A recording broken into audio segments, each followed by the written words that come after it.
Hello, First Baptist Church. Hey, thanks for watching this video. I appreciate that. I have some specific compliments to pass around, and these are just the ones I noticed, and I would love to hear of yours. If you noticed other people serving like these folks, feel free to pass those on to me. First of all, Jeff Keesee did a fantastic job of welcoming guests as they arrived for the first service after it had begun. I heard reports of him welcoming folks in the parking lot and then having a conversation with them all the way up, right up to the door. And people were arriving from all the way up to 9:45 or 9:50, and I was so excited that we had somebody there to welcome them, to be a friendly face, to make sure they knew where to go. Just very practical things like that. The other thing I noticed was I was out in the parking lot for a good bit of the morning, and I was excited to see some of our shepherds and small group leaders leading the way and making sure that we had space in our parking lot. I don't know if you know this, but we have 55 parking spots, and on average, that means we can have about 100 people in our building. That's just, research for stores and things. They figure if you have 55 spots, you can host 100 people.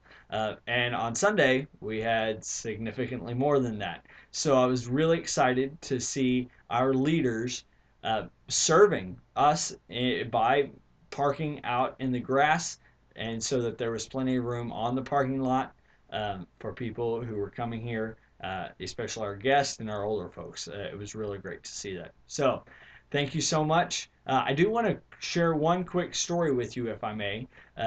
2 weeks ago, I was getting done at a workout class at a gym I go to, and these two ladies who were brand new that morning had met the other folks. They had worked out with us. They weren't in quite as good a shape because, hey, they were just starting out.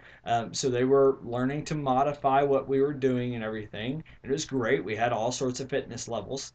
But at the end, some of the other group members were just chatting with them, and they ended up inviting them to several other fitness and health related activities that would really help these ladies as they got going on their new lifestyle.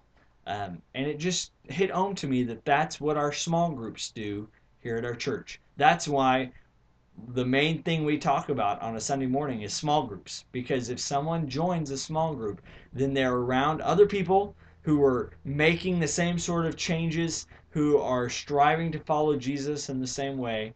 They're around that people of those lifestyle, and they hear about the things they need to hear about. They hear about reading their Bible each day. That was something that came up in our small group on Sunday. Was somebody mentioned, "Hey, we could do this as an application," and it was very valuable. Maybe somebody there hadn't heard that before. Maybe they were new to this idea of spirituality and being a Christian. And so I just want to encourage you, don't forget to invite people. Some people who did a wonderful job of this on Sunday were Terry Fryer and Perry Hartman. I heard of both of them going up and inviting new people to their small groups to, hey, come check it out. And you know what? People won't necessarily take you up on it first, especially if they just came for a Sunday morning. That's basically all they had in mind for that day. But people love to turn you down. So give them the chance. They love being invited. So I hope you'll do that. I hope you'll continue to keep those in mind. And hey, if you see one of those folks, Jeff, or one of the people that parked out on the grass, or Terry or Perry, huh? There you go. You could be sure to tell them thank you for the way that they were serving us on Sunday.